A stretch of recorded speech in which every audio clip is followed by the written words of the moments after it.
નમસ્કાર, હું પ્રવીણ। વિદ્યાનું ધામ એટલે કે મંદિર, અને વિદ્યા મંદિર પણ કહેવાય। અમારો જરાય પણ આજના વિષયમાં આશય નથી કે કોઈ પણ સંકુલથી માંડી વિદ્યાનું ધામ બદનામ થાય, પરંતુ વિદ્યાના ધામમાં જો એટલું ન્યુસન્સ હોય અથવા તો એવી ઘટના બને જે છે એ સ્થિતિમાં લોકો સામે લાવવું એ પણ મીડિયાની ફરજ છે।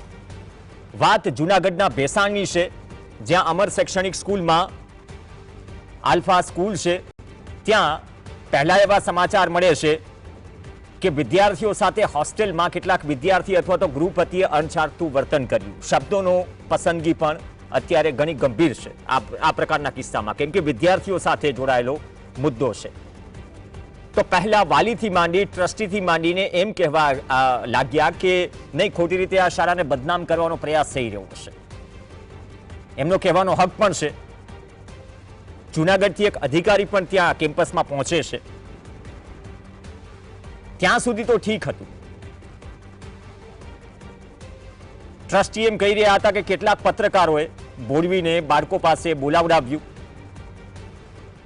કદાચ એ વર્ઝન ટ્રસ્ટીનું હશે, પરંતુ જેવા સીસીટીવી સામે આવ્યા અને સીસીટીવીમાં જે કંઈ પણ ઘટિત થઈ રહ્યું છે, અમારે ના છૂટકે બ્લર મારવું પડી રહ્યું છે। અમને આ સીસીટીવી દેખાડવામાં જરા પણ આનંદ નથી, પણ જે કંઈ પણ ઘટી રહ્યું છે એ ત્રીજી આંખ એટલે કે સીસીટીવીથી બચતું નથી, એટલા માટે જ અલગ અલગ જગ્યાએ સીસીટીવી હોય છે। તેમાં જે ટ્રસ્ટી અગાઉ કહી રહ્યા હતા કે માત્ર મશ્કરી થઈ રહી છે, પણ આ સીસીટીવી બહાર આવ્યા બાદ આ નિવેદન આપનારની મશ્કરી થઈ રહી છે। આ મશ્કરીથી વધારે છે કંઈક। કોઈ ગૃહપતિ વિદ્યાર્થી સાથે હોસ્ટેલમાં આ પ્રકારની હરકત કરે। આ સીસીટીવી આવ્યા તો જે જૂનાગઢથી જે ભેસાણ ગયા હતા, મહિલા બાળ વિકાસના આઈ થિંક અધિકારી, તેમને પણ કહ્યું કે સીસીટીવીમાં આવું કંઈ દેખાયું નહીં। કદાચ 6 મિનિટના સીસીટીવી જે મીડિયાને મોકલ્યા છે તે બરાબર કદાચ જોયા નહીં હોય, પણ જેવા કદાચ ટ્રસ્ટીઓએ જોયા તો આમાં એક નવો વિવાદ આવ્યો। હવે ટ્રસ્ટી અને સંચાલકો ભેસાણ પોલીસ સ્ટેશન પહોંચ્યા ગૃહપતિ સામે ફરિયાદ દાખલ કરવા માટે। એનો મતલબ એમ નથી કે ઓવરઓલ કેમ્પસ બદનામ છે, પણ કેમ્પસની અંદર જે ઘટના બની એ ઘટના વખોડવા લાયક છે, અને આ પ્રકારની હરકત કોઈ પણ સંચાલક અથવા તો કોઈ પણ શાળા અથવા તો એ શાળામાં ભણનાર કોઈ પણ વિદ્યાર્થીના વાલી ન સ્વીકારી શકે। તો જેવી આ પોલીસ ફરિયાદના સમાચાર મળ્યા તો પહેલા તપાસ કરી કે ખરેખર છે શું, પણ જે શરૂઆતમાં મીડિયા ઇન્ટરવ્યુઝને બાઇટ આવી તેના પરથી લાગ્યું કે માત્ર આ વિવાદ ઊભો કરવાનું કામ છે, પરંતુ જેવા સીસીટીવી આવ્યા ત્યારે ખબર પડી કે શું ખરેખર આ કિસ્સામાં કેમ્પસના જાપાની અંદર જ બધું જ ભીનો સંકેલવાનો પ્રયાસ થઈ રહ્યા હતા। એ પણ આક્ષેપ લાગી રહ્યા છે। પહેલા એ જોઈએ આ ઘટનામાં જે ગંભીર ઘટના છે, વાલી, જૂનાગઢથી આવેલા અધિકારી અને ટ્રસ્ટી સાથે શિક્ષક શું કહી રહ્યા છે। વિડીયો જે છે છોકરાનો એ મારા જ છોકરાનો છે, પણ મેં જોયું છે, પણ સાહેબુ ખાલી મશ્કરી કરતા હોય એવું મેં બપોર લગી મેં વિડીયોમાં સર્ચ કર્યું છે। એમાં કોઈ ખરાબ કૃત્ય ના, ખરાબ કૃત્ય છે જ નહીં। આ ખોટી તદ્દન વાત છે। આ સંસ્થાને કોઈ બદનામ કરે છે, પણ બદનામ ના કરવા, બરોબર। આ એક ભેસાણની અંદર એક મહામન નામની સ્કૂલ ખુલી છે, પણ કોઈ સંસ્થાને બદનામ ના કરો, મારી એટલી અપીલ છે। સીસીટીવી ફૂટેજ ચેક કરેલ છે, તો એમાં તો અમને અત્યારે બહુ કાંઈ એવું લાગતું નથી, છતાં જરૂર પડશે અને જો અમને નિવેદનમાં અને આમ એવું લાગશે કે ભાઈ ફરિયાદ સાચી છે અને બાળકોના વાલીઓની, તો અમે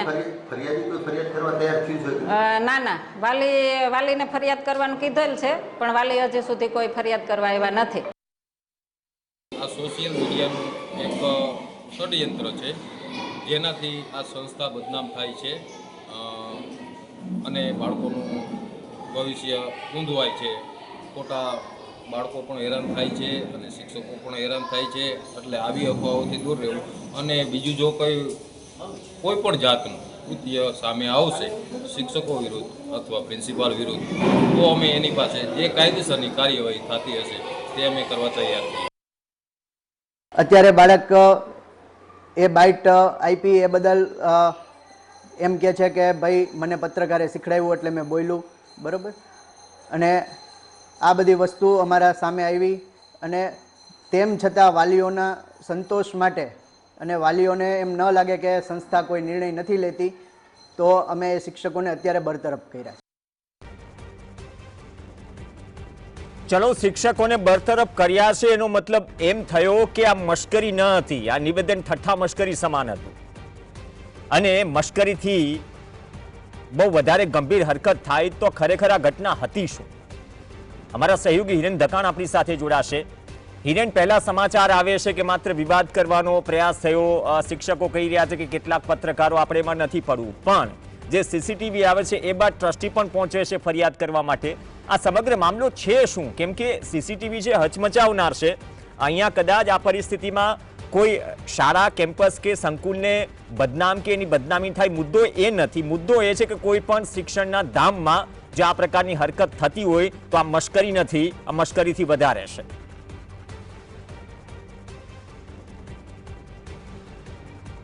ભેસાણની જે મા અમર શૈક્ષણિક સંકુલ નામની જે સંસ્થા છે, તે સંસ્થાની અંદર જે ચોંકાવનારા સીસીટીવી સામે આવ્યા છે, તે ચોંકાવનારા સીસીટીવી થી એક સ્પષ્ટ થાય છે કે કાંઈક બનાવ બન્યો છે.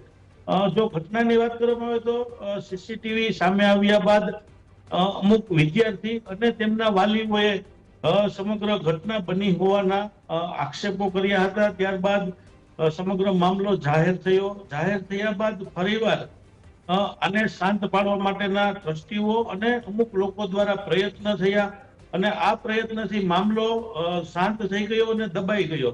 પરંતુ સીસીટીવી જાહેર થયા તેના પરથી સ્પષ્ટ સાબિત થઈ રહ્યું છે કે જે વિદ્યાર્થીઓ છે તેની સાથે અણછાજતું વર્તન થઈ રહ્યું છે તેવું સીસીટીવીમાં દેખાઈ રહ્યું છે. તેથી હવે શાળાના જે સંચાલકો છે તે પોલીસ ફરિયાદ કરવા માટે હાલ ભેસાણ પોલીસ સ્ટેશન ખાતે પહોંચ્યા છે. માટેની જે તજવીજ છે તે હાલ તજવીજ શરૂ થઈ ગઈ છે અને થોડી જ વારની અંદર પોલીસ દ્વારા કાર્યવાહી કરવામાં આવે તેવી પણ શક્યતાઓ જોવા મળી રહી છે. જી, તો જે વાલીઓના અને તમામ જે અધિકારીના સ્ટેટમેન્ટ હતા, એક અધિકારી તો કહી રહ્યા છે કે સીસીટીવીમાં અમને કંઈ અણછાટતું નથી લાગ્યું, તો શું પૂરા સીસીટીવી નથી જોયા અથવા તો સીસીટીવી પહેલાનું નિવેદન છે? જે બનાવ છે, બનાવની શરૂઆત જ્યારે થઈ ત્યારે ખુદ વિદ્યાર્થી અને વાલીઓ જ આક્ષેપ કરી રહ્યા હતા કે ગૃહપતિ અને અમુક શિક્ષક દ્વારા અમારી સાથે અણછાજતો બનાવ બની રહ્યો છે.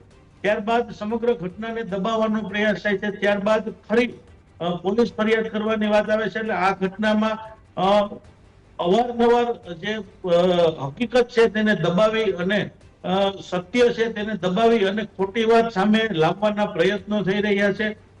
ભેસાણના એક રાજકીય વ્યક્તિની સામે પણ આ બનાવમાં આંગળી ચીંધાઈ રહી છે કે તેણે સમાધાન કરાવવા માટેના ખૂબ પ્રયત્નો કર્યા.